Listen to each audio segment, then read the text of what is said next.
All right, well, if you've been with us on Wednesday nights, we've been studying through the book of 1 Corinthians. We find ourselves in chapter 10. I think we got about halfway through the chapter last time, so we're going to pick up with about verse 14 if you want to find your place there.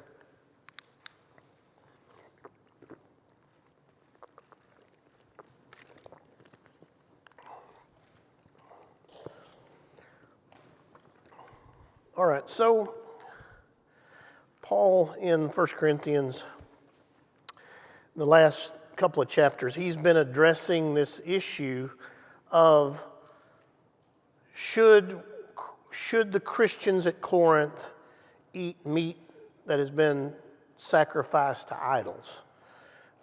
Should we or should we not? There was some in the church that said, hey, we're free in Christ.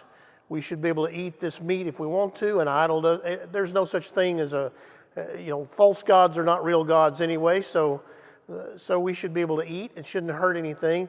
There are others that said, no, we shouldn't eat, that's part of pagan worship and we should have no part of it. And so Paul weighs in and gives his opinion on that. And he basically said, just because you can do something, just because you're free to do something, doesn't necessarily mean it's the best thing to do. And so when deciding, those gray areas, should I or should I not, we should always ask, is this what's best for the glory of God and what's best for my brother? And is this going to hurt my brother in some way or cause him to stumble because of his faith or lack of faith or weak faith, whatever it may be. So he's going to be, in the verses we're going to look at tonight, he's going to be expounding on that idea. Still talking about meat offered to idols, but he's going to deal with really two specific incidents. One is, what if you want to go, is it all right to go to like an idol worship feast? Like they would sacrifice this meat to an idol, to a false god, and then they would have like a big banquet afterwards and everybody would partake of this meat. Is that okay? And then he's going to deal with another situation, which is, what if somebody invites me to their house to have dinner, and I don't know where they got the meat. They probably got it at the meat market. A lot of the meat in the meat market was offered to idols. I don't know that. Should I eat there or should I not? And so he's gonna deal with those two specific instances. And you and I probably aren't going to get invited to an idol feast, although if you're going on the mission team, maybe you will be. But chances are in your normal day-to-day life in Claremore, Oklahoma, you're probably not going to get invited to a pagan worship ritual. But the principles that Paul gives as to why he answers the question in the way he does, the principles are very much applicable. And that's what we want to glean from this, is not just, if Paul says to eat or not to eat, but why does he say those things? And how does that apply to us? All right, so let's take a look. I'm in verse 14 of chapter 10. Paul says, "Therefore, my beloved, flee from idolatry. I speak as to wise men. Judge for yourselves what I say.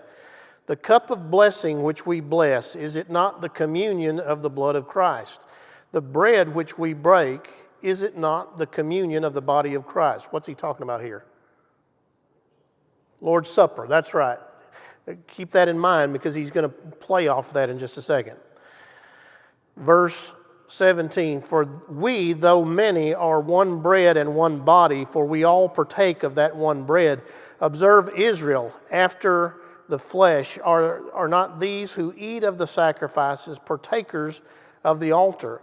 What am I saying then? That an idol is anything? Or what is offered to idols is anything, and that assumes a no answer. I mean, he's implying, that's kind of a rhetorical question. He's implying a no there. Verse 20, rather the things which the Gentiles sacrifice, they sacrifice to demons and not to God, and I do not want you to have fellowship with demons. You cannot drink the cup of the Lord and the cup of demons. You cannot partake of the Lord's table and of the table of demons. Or do we provoke the Lord to jealousy? Or are we stronger than he? Okay, let's stop and talk about this for just a little bit. So he's going to bring in this idea of the Lord's Supper and kind of parallel it with this feast to this idol that the believer in Corinth might consider going to. And he says, if you look, verse 16, the cup of blessing, he's talking about the Lord's Supper cup here, which we bless. Is it not the communion of the blood of Christ? And the bread which we break, is it not the communion of the body of Christ? Now, that word gets translated in different translations different ways. If you have the NIV, the word is translated participation, which is not really a bad translation of it. The Greek word there, interestingly enough, is the Greek word koinonia. You will hear that in churchy circles from preachers that like to throw Greek terms around without ever really knowing Greek. Koinonia. Now, what does koinonia mean? Anybody? Fellowship. It means fellowship. So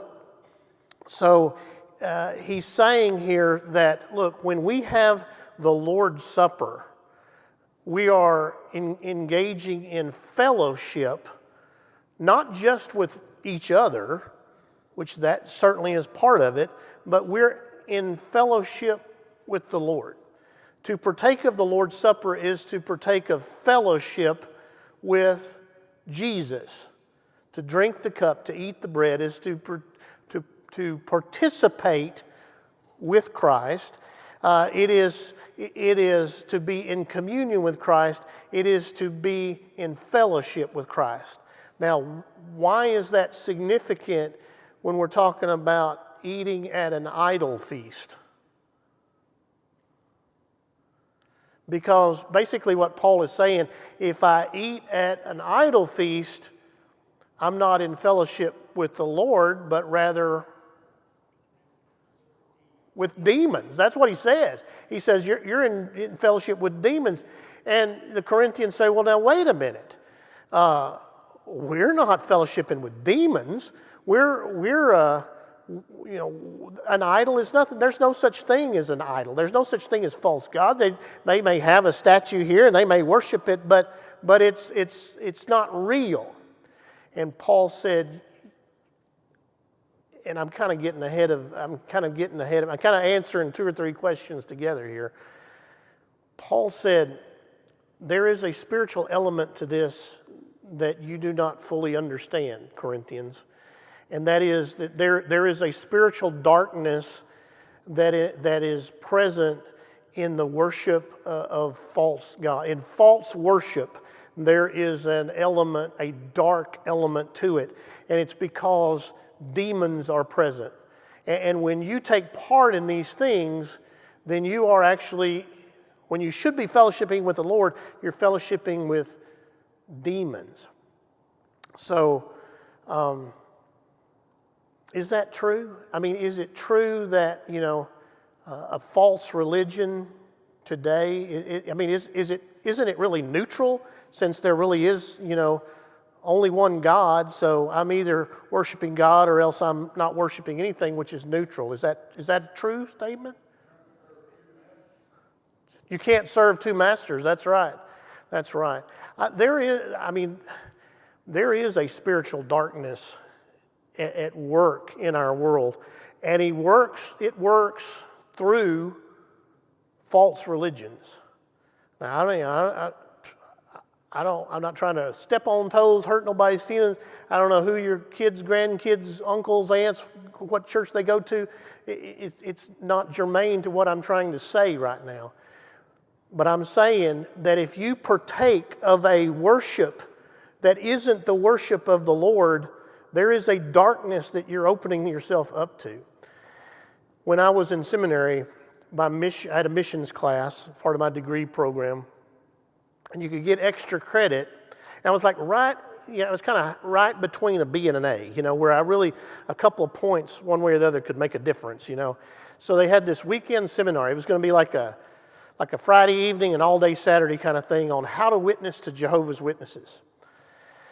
Now, I really didn't know that much about Jehovah's Witnesses. I lived, when I was a kid, we lived right down the street from Jehovah's Witnesses, and they'd come by the house all the time trying to, convince you that, we need to use God's correct name and blah, blah, blah, and all this stuff. They never have windows in their buildings. You notice that? Like, Jehovah's Witness never has windows in their building. But anyway, that's neither here nor there. So I needed, we could get, I think it was like, maybe 5 extra points on your grade, which could be enough to make a difference. So I went to this how to witness to Jehovah's Witnesses. And it was led by a former Jehovah's Witness, and he was a Christian now. So you would think this should be, and it was sponsored by the Foreign Mission Board. At that time it was Foreign Mission Board, to be International Mission Board now. It was all good Southern Baptist stuff. But he got up and he started talking about all the different things they believe. I mean, like Jesus didn't really die on the cross. He was impaled on a stake, and he wasn't really the Son of God. He was the Archangel Michael, and, there is no such, only 144,000 go to heaven, and everybody else lives in paradise on earth, and there's no hell. You just get annihilated. All that. And I mean, like, I got physically ill. Like, there was a darkness that hung over that lecture. Like, I have felt it before, but I mean, it was like suffocating. And I don't know, you may have been in situations similar to that where there's just a spiritual darkness there. But that's what Paul is saying. There's a spiritual darkness that comes with this worship of false gods. And you may think it's harmless enough, but it's really not. So now let me back up and answer some of these questions, because I've just kind of been going off here. Why does Paul bring the discussion of the Lord's Supper in at this point? Well, to eat meat sacrificed to idols shows the participant to be a partner with demons. I don't think any of us would want that. Just as participating in the Lord's Supper shows that you're partners with Christ. So you can't be partners with Jesus and partners with the devil at the same time. You can't fellowship with Jesus and fellowship with the devil. I mean, that's kind of the idea there.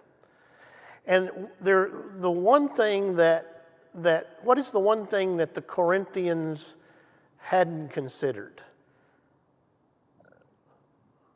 I mean, they were thinking in terms of, well, there's only one God. We know that. Jesus is our Lord. So a false god, he's nothing. So what difference does it make if we eat at a idol feast or not? But they hadn't considered what? The influence, not only their influence, but they hadn't considered what? Demonic power, exactly. They hadn't considered that to participate in that is actually to worship demons. You say, oh boy, that's slicing it thin, but that's what Paul says. And I think we need to take it seriously. I think there's a lot of things in this world that we take very flippantly that has a spiritual darkness to it that we don't even consider. And it's frightening, really. I could preach on that, but I don't necessarily want to get too sidetracked on it. But you get the point I'm trying to make there. So one commentary I was reading, he had a good statement on this. He said, idolatry is not the choice between two gods, but rather it's the attempt to serve many gods at the same time. And he brought out the fact that idolatry is actually spiritual adultery. I mean, that's what it is. It is spiritual adultery. If we belong to Jesus, if we are the bride of Christ, then the worship of idols is really spiritual adultery. And we say, well, I'm not an idolater. Our world has idols, even without the little gold statues, right? I mean, you understand that. We have our society has its versions of idols, whether we're worshiping, a little gold statue or something more abstract.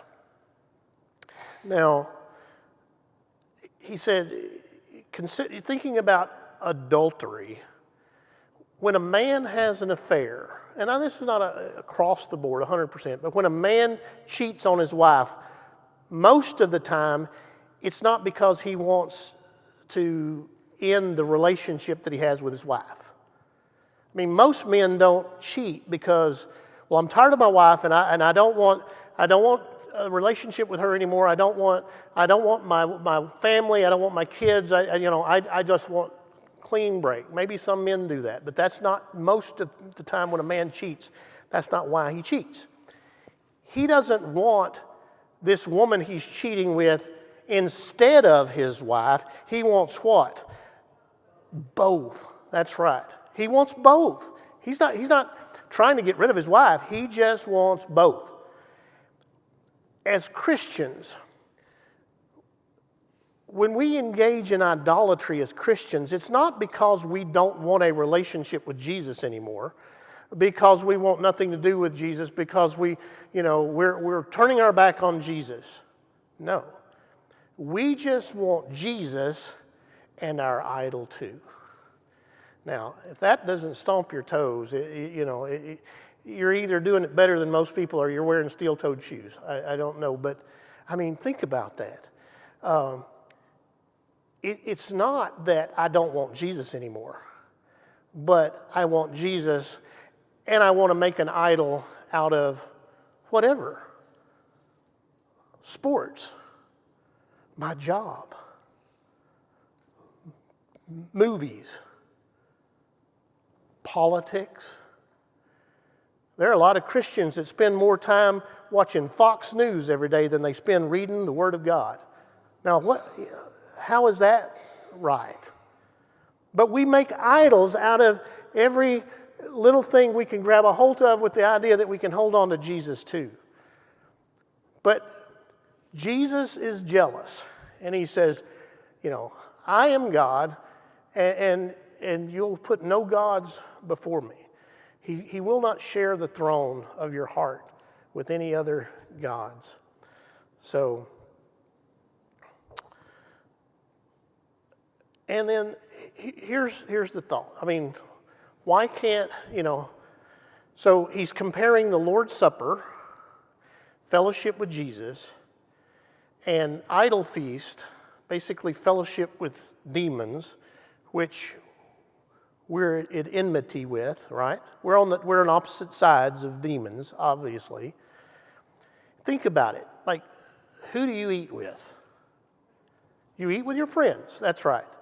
Like, I don't usually have my enemies over for dinner. I usually don't sit down with my enemy, invite my enemies over to my house and say, hey, let's come cook a brisket and we'll have a high old time. If you've been over to my house and you've shared a meal with me, it's because you're my friend. Now, if you haven't been, it's not because you're in my, anyway, I just hadn't gotten around to asking you yet, but we'll get there. But I don't usually go out and invite my enemy. If they need something to eat, I may try to feed them, but as far as sitting down to a fellowship meal with those who are working against me, we generally don't do that, do we? So Paul is using that kind of idea. Look, who you eat with, who you share a fellowship meal with, is someone you're partnered with. And he uses that word, partnership, fellowship, communion. You're partnered with who you eat with. And so He's saying, look, partner yourself with Jesus Christ, not with his enemies, because Jesus' enemies are supposed to be our enemies, and Jesus' friends are supposed to be our friends. So that's the idea. Let me pause and see if you have questions on any of that.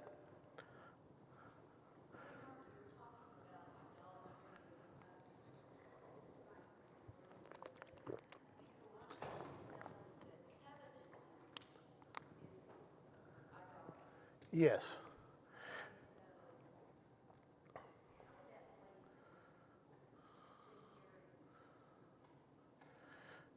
So covetousness is a form of idolatry, because you're wanting what you're not satisfied. You're not content with what God has given you.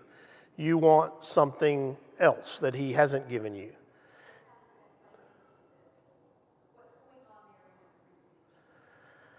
So I think that they're wanting Jesus, but I think they're also wanting to hold on to society, which, is a temptation for Christians today. I want Jesus, but I also don't want to stick out like a sore thumb in society. I want to be able to have all of the pleasures of this world and society, and have the world not look at me as too weird, but still have Jesus and go to heaven when I die. And you really can't do that. You've got to pick a side. And so I think that's kind of the dilemma. That's kind of the fence that Corinth was trying to stride, and it's straddle, and it's what we get into as well. So, all right. Well, let's look on then to verse 23. Paul says, verse 23, all things are lawful for me, but not all things are helpful. All things are lawful for me, but not all things edify. In other words, not all things help me, build me up. Let no one seek his own, but each one the other's well-being. Eat whatever is sold in the meat market, asking no questions for conscience sake. For the earth is the Lord's and all its fullness. If any of those who do not believe invites you to dinner, and you desire to go, eat whatever is set before you, asking no questions for conscience sake. But if anyone says to you, this was offered to idols, do not eat it, for the sake of the one who told you, and for conscience sake. For the earth is the Lord's and all its fullness. In other words, everything belongs to God anyway.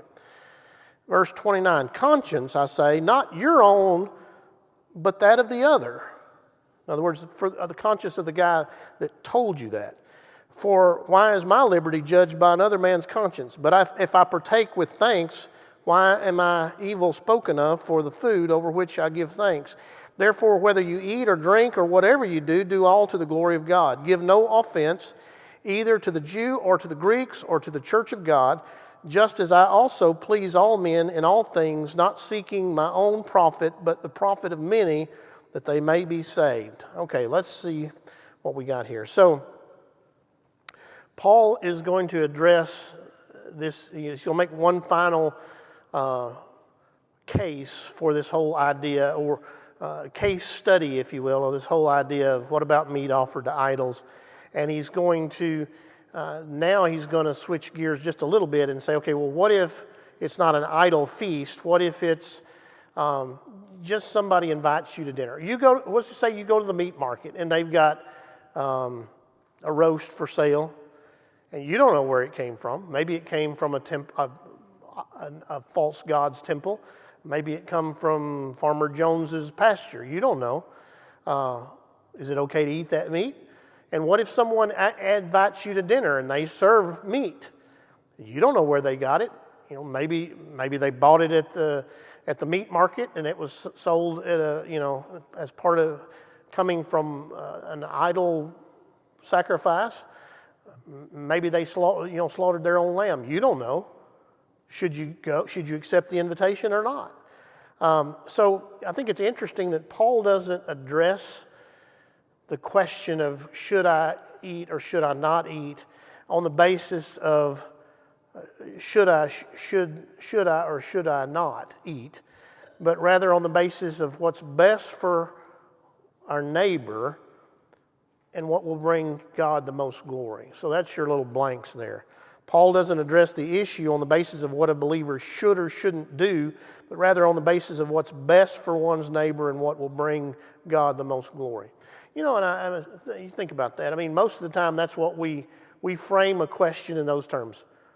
As a Christian, should I do this or should I not do this? Or even better, can I do this or can I not? You know, and I've heard people, you know, people sitting there, you know, standing outside the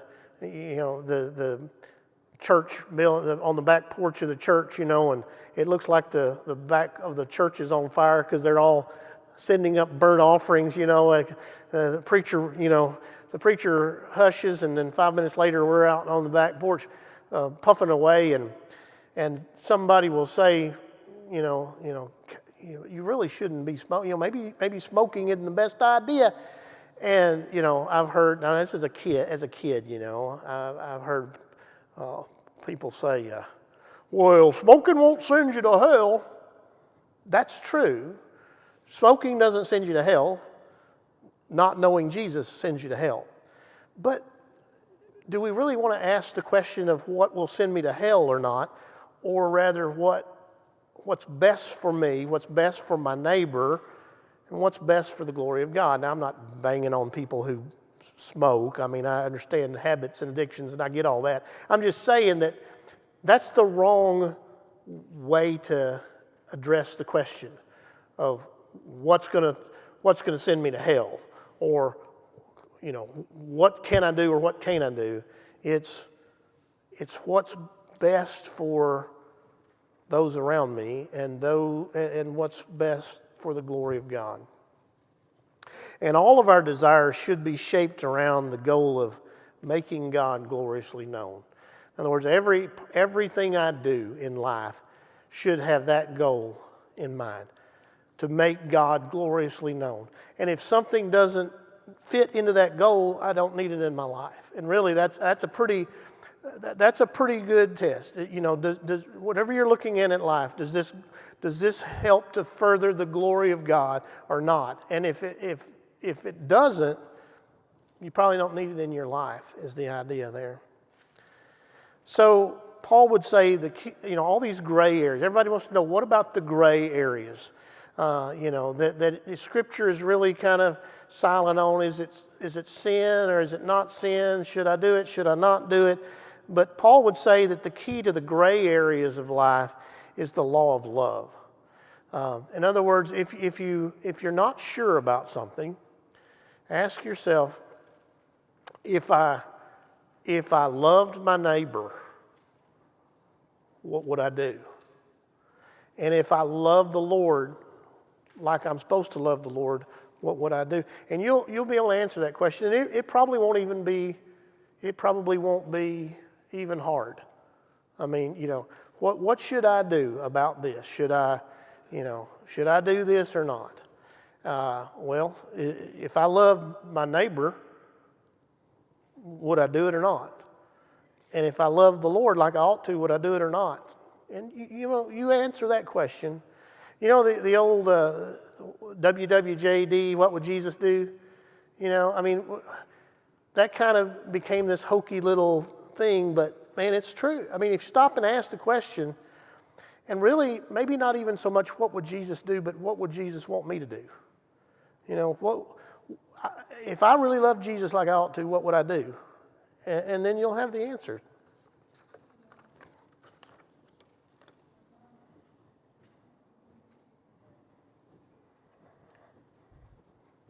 Your mama used to say, don't knowingly give someone an excuse to reject the Lord. That's pretty good advice. I certainly don't. In this adventure called life, I want to lead as many people to Jesus as I can, but I sure don't want to lead anybody away from Him. And my prayer has always been, and continues to be to this day, God, I want to be a part of what you're doing. I mean, that's my desire. That's my prayer. I want to be a part of what you're doing. But if for whatever reason I can't be a part of what you're doing, at least, God, don't let me be in the way of what you're doing. And I think that's kind of the idea there. So how would we summarize Paul's advice on meat offered to idols? Yes, sir. Yeah, that's pretty much it. Yeah, so you are who you run with. That's right. So it really is kind of a don't ask, don't tell kind of thing.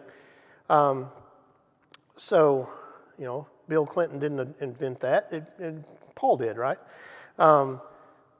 Don't ask is what Paul would say. But if they tell you, hey, this meat that you're about to eat, it was offered to idols, then don't eat it.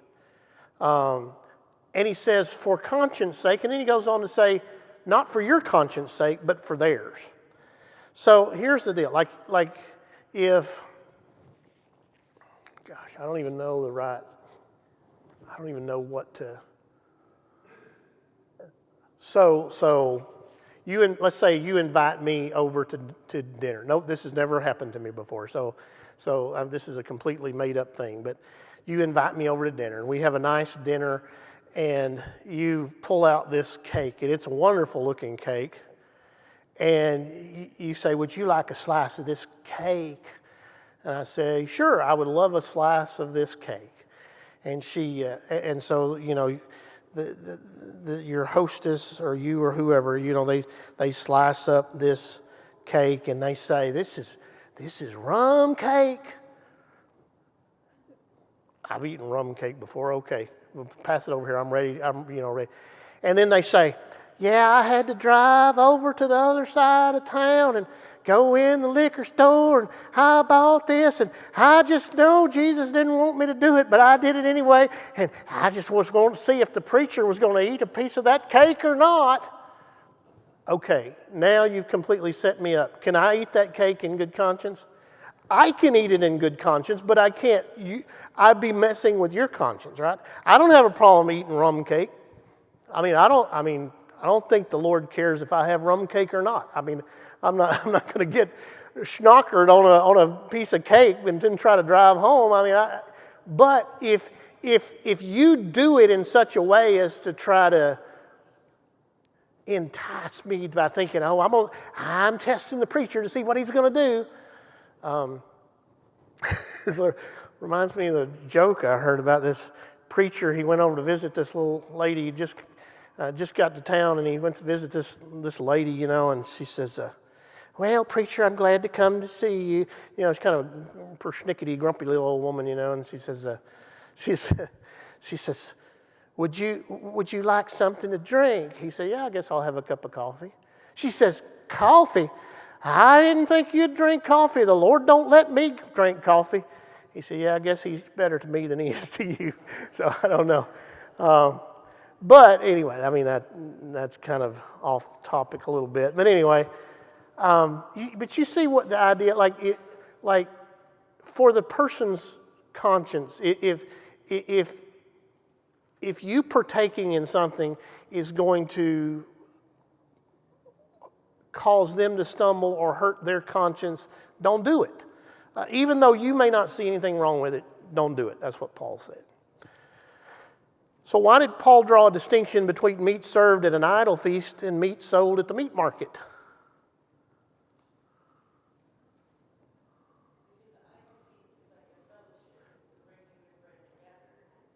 Right. So, the idol feast is for the express purpose of glorifying a false god. Meat sold at the marketplace, it may or may not have come from an idol feast. You don't know. And as far as having a meal at someone's house, the meal is not for the express purpose of fellowship with a false god. It's for fellowship with an individual. If I invite you over to my house, okay, we're Christians. Obviously, everything we do is supposed to glorify God. And yes, we're supposed to be in constant fellowship with the Lord. All of that is true. But if I invite you to dinner, I'm not inviting you to a worship service. I want to fellowship with you. I want to get to know you. I want us to interact as friends on a personal level, not necessarily a spiritual level, if that makes sense. And so, if someone invites you to their house, then go and eat. You're fellowshipping with them. Paul would say, if they tell you, or if someone, tells you that meat was offered to idols, then that's when you have to say no, because obviously it's affecting their conscience at that point. So Paul gives 3 commands when it comes to exercising your Christian liberty. And they're really good rules of thumb, group principles to live by. First of all, he says this: do all to the glory of God. Everything we do needs to be for God's glory. Glorifying God cannot be confined to just public worship. In other words, we can't just glorify God when we're in this building or on Sunday morning. Everything we do, whether that's sitting in a church service or having dinner at somebody's house, it all has to glorify God. All right? Second, don't cause anyone to stumble. Like if you start to do something and by doing that it is going to cause your brother or your sister to stumble into sin or stumble because of weak faith, then don't do it. What does Jesus say? It's better to have a millstone tied around your neck and be drowned in the sea than to be cause one of these little ones to stumble. So don't do that. We just had a herd of youngsters run by. My ADD is kicking in and everything. And then third, follow the example of Christ. And the example of Christ was the example of Paul. Paul said, follow my example as I follow Christ's example. And what was that? To forgo my rights for the sake of others. In other words, that's what Jesus did. Like Jesus was King of Kings and Lord of Lords, but he set aside his rights and took upon himself the form of a bondservant and died for us, for our benefit. So and Paul said, I lay aside my rights that people might get saved. And so, follow that example. To forego, just because you have a right to do something doesn't necessarily mean that's the best option to do. Questions on those verses? All right, I give you a couple of application questions, case study kind of things, if you will, and both of these are. So one of them has happened in churches past, and one of them is a current situation, like in this church. So it's real time, real life stuff that we're going to apply what Paul says in chapter 10 of 1 Corinthians 4. So here's the first one. This one came from Ghosts of Churches Past. All right, you are the pastor of Anywhere Baptist Church. In any town. You have on more than one occasion preached against the evils of gambling. One of your church members responds that they routinely play the lottery, and as soon as they win, wink, wink, they're planning on giving 10% of the winnings to the church. Now, how do you respond to that? Huh? 50-50? Yeah. So, no, this really happened, and it was in Texas when the lottery first came into Texas. People just went lottery crazy, And I preached against the lottery. I stood against the lottery. I think it is a tax on the poor and the idiot, the poor and the ignorant. I think it's, a terrible, terrible waste of money.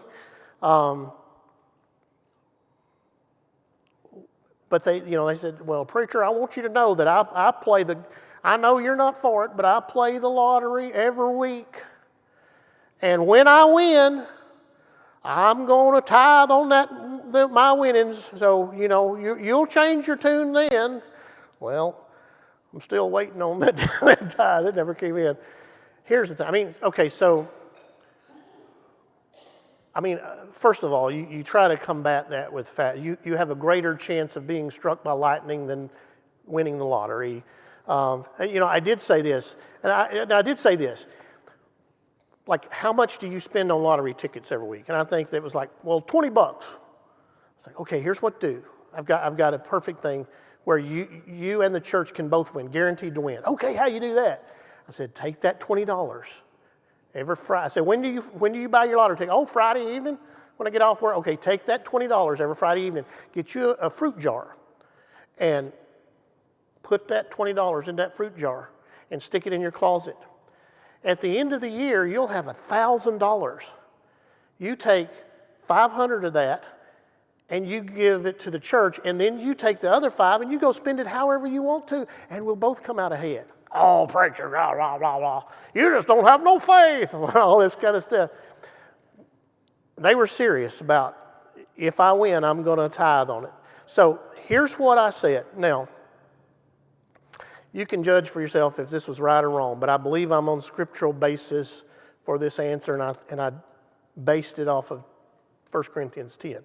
I said, you better not tell me where that money come from. If that's what you want to do, and you have a clear conscience, and you don't think God minds you gambling, and you want to put $100 bills in the offering plate and don't say nothing about who gave it or where it come from, that's between you and the Lord. But if you stand up in church or you come to me and say, I hit the lottery and I'm giving $5,000 to the church, we can't take it. No matter how bad we need it, no matter how many things it would, of kingdom significance it would buy, we can't take it. Your conscience may be good about it, but we can't take that. So, did I do that right or not? What do you think? I think that's biblical. Yes, ma'am.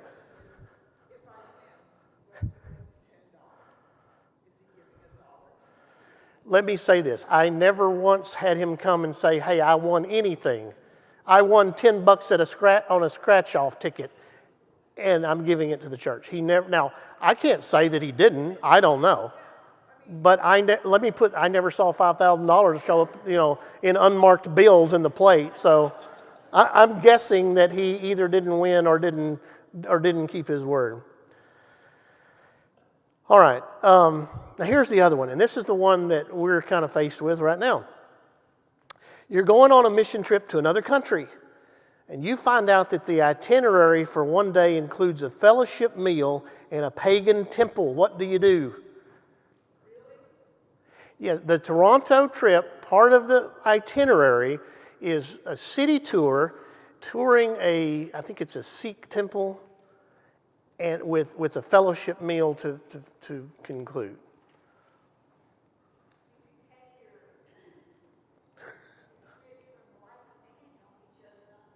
Yeah.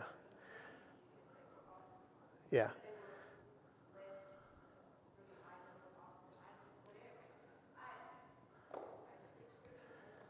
Yeah, and which is what we as a team decided to do, that we would tour their temple from a purely cultural / historical, trying to get to know these people that we're trying to witness for Jesus, but we politely declined the fellowship meal because as I read Scripture, to eat that meal would be to condone the message they're preaching, and to somehow share fellowship with whatever God or demon or whatever they're worshiping. So that's what our team, and I feel that our team made the correct decision in that. So anyway, all right, questions on that, or maybe another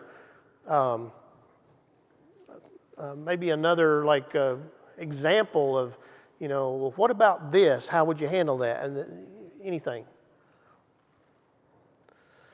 All right. Well, I have enjoyed studying with you. Next week is supposed to be Dan Mallard. If his leg holds out, I don't know. I have to find out what's going on with that. Hopefully it won't be anything that will keep him